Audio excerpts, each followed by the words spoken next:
भारत के भविष्य के मार्गदर्शक बने हुए हैं महात्मा फुले। लीजिए सुनिए माननीय प्रधानमंत्री श्री नरेंद्र मोदी जी के लेख का ये ऑडियो संस्करण। प्रस्तुतकर्ता भाजपा संगवारी। आज 11 अप्रैल हम सभी के लिए बहुत विशेष दिन है। आज भारत के महान समाज सुधारकों में से एक महात्मा ज्योतिराव फुले की जन्म जयंती है। इस वर्ष ये अवसर और भी अधिक महत्वपूर्ण है क्योंकि उनके 200वें जयंती वर्ष का शुभारंभ भी हो रहा है। महात्मा फुले का जीवन नैतिक साहस, आत्मचिंतन और समाज के हित के लिए अटूट समर्पण का प्रेरक उदाहरण है। उन्हें केवल उनकी संस्थाओं या आंदोलनों के लिए ही याद नहीं किया जाता, बल्कि उन्होंने लोगों के मन में जो आशा और आत्मविश्वास जगाया, उसका व्यापक प्रभाव भी हम आज तक महसूस करते हैं। उनके विचार देशवासियों के लिए प्रेरणा पुंज हैं।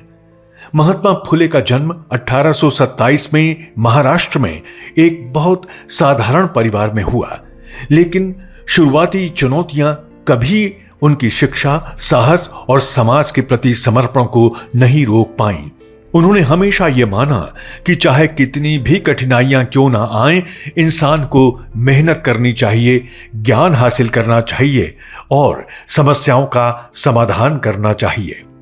बचपन से ही महात्मा फुले बहुत जिज्ञासु थे और अपनी उम्र के अन्य बच्चों की अपेक्षा कहीं अधिक पुस्तकें पढ़ते थे। वो कहते भी थे, हम जितने ज्यादा सवाल करते हैं उनसे उतना ही अधिक ज्ञान निकलता है। साफ है कि बचपन से मिली जिज्ञासा उनकी पूरी यात्रा में बनी रही। महात्मा फुले के जीवन में शिक्षा सबसे महत्वपूर्ण मिशन बनी। उनका मानना था कि ज्ञान किसी एक वर्ग की संपत्ति नहीं, बल्कि ऐसी शक्ति है जिसे सभी से साझा किया जाना चाहिए। जब समाज के बड़े हिस्से को शिक्षा से वंचित रखा जाता था, तब उन्होंने लड़कियों और वंचित वर्गों के लिए स्कूल खोले। वे कहते थे, बच्चों में जो सुधार मां के माध्यम से आता है वो बहुत महत्वपूर्ण होता है, इसलिए अगर स्कूल खोले जाएं तो सबसे पहले लड़कियों के लिए खोले जाएं। उन्होंने शिक्षा को न्याय और समानता का माध्यम बनाया। शिक्षा के प्रति उनका दृष्टिकोण हमें आज भी प्रेरित करता है। पिछले एक दशक में भारत ने युवाओं के लिए रिसर्च और इनोवेशन को प्राथमिकता दी है। ऐसा इकोसिस्टम बनाने का प्रयास किया गया है जिसमें युवा सवाल पूछने, नई चीजें सीखने और इनोवेशन के लिए प्रेरित हों। ज्ञान, कौशल और अवसरों में निवेश करके भारत युवाओं को प्रगति का आधार स्तंभ बना रहा है। अपने ज्ञान और बौद्धिकता से महात्मा फुले ने कृषि, स्वास्थ्य और ग्रामीण विकास जैसे क्षेत्रों की गहरी जानकारी हासिल की। वे कहते थे, किसानों और मजदूरों के साथ अन्याय समाज को कमजोर करता है। उन्होंने देखा कि सामाजिक असमानताएं खेतों और गांवों में लोगों के जीवन को कैसे प्रभावित करती हैं। इसलिए उन्होंने गरीबों, वंचितों, कमजोर वर्गों को सम्मान दिलाने के लिए जीवन समर्पित कर दिया। उन्होंने सामाजिक सद्भाव बनाए रखने के लिए भी हर संभव प्रयास किए। महात्मा फुले ने कहा था, जो पर्यंत समाजातील सर्वांना समान अधिकार मिळत नाहीत, तो पर्यंत खरे स्वातंत्र्य मिळत नाही। यानी जब तक समाज के सभी लोगों को समान अधिकार नहीं मिलते, तब तक सच्ची आजादी नहीं मिल सकती। इसी विचार को जमीन पर उतारने के लिए उन्होंने कई संस्थाओं की स्थापना की।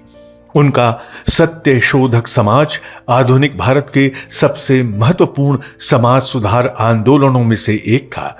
यह सामाजिक सुधार, सामुदायिक सेवा और मानवीय गरिमा को बढ़ावा देने में अग्रणी रहा था। ये महिलाओं, युवाओं और गांव में रहने वाले लोगों की पुरजोर आवाज बना। यह आंदोलन उनके इस विश्वास को दर्शाता है कि समाज की मजबूती के लिए न्याय, हर व्यक्ति के प्रति सम्मान और सामूहिक प्रगति जरूरी है। महात्मा फुले का स्मरण सावित्रीबाई फुले के सम्मानजनक उल्लेख के बिना अधूरा है।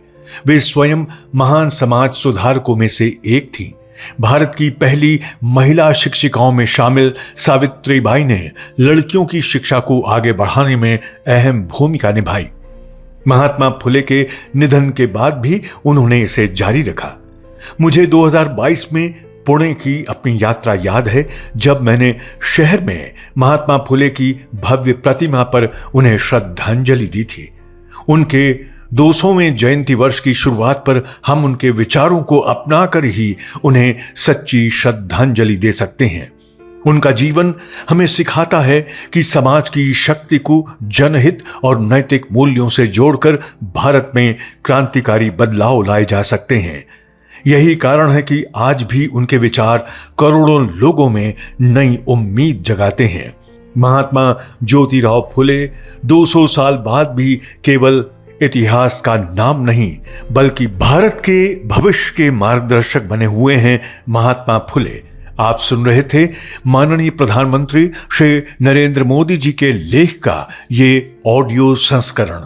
प्रस्तुतकर्ता भाजपा संगवारी।